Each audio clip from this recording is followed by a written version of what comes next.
शैतान रजीम बिस्मिल्लाहिर्रहमानिर्रहीम। मुअज़्ज़िज़ हज़रात गिरामी, पाकिस्तान कौमी ज़बान तहरीक और इस शहर में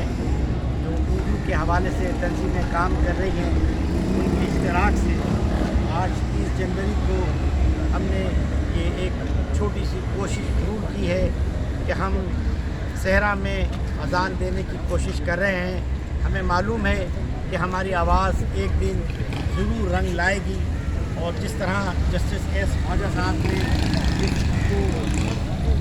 पास किया है और अदालत सुप्रीम कोर्ट में इसका ऐलान किया गया, बाकायदा इंडोर्स किया गया कि वीडियो को पूरी तौर पर नाफिज किया जाए,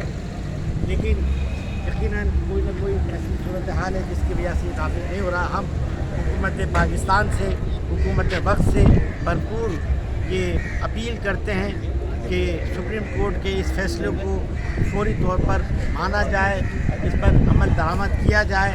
क्योंकि ये एक ऐसा फ़ैसला है कि जिसमें हमारी कौम की, हमारे लोग ये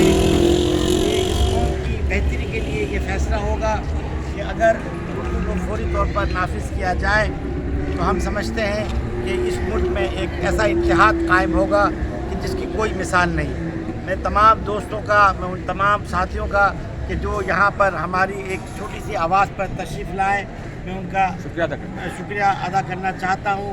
इसमें हमारे सईद भाई हैं, हमारे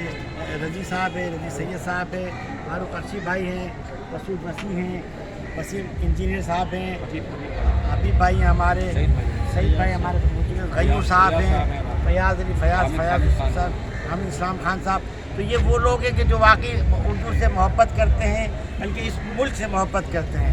उर्दू से मोहब्बत करने का मतलब है कि आप इस मुल्क से मोहब्बत कर रहे हैं, और ये सब हम सब के लिए ये एक बहुत बड़ा एजाज़ है। अल्हम्दुलिल्लाह मैं चाहूँगा कि भाई हमारे पास मौजूद हैं हमारे, और उनका बड़ा कंट्रीब्यूशन है, अदब के हवाले से बड़ा नाम है। मजीद भाई से गुजारिश है थोड़ा सा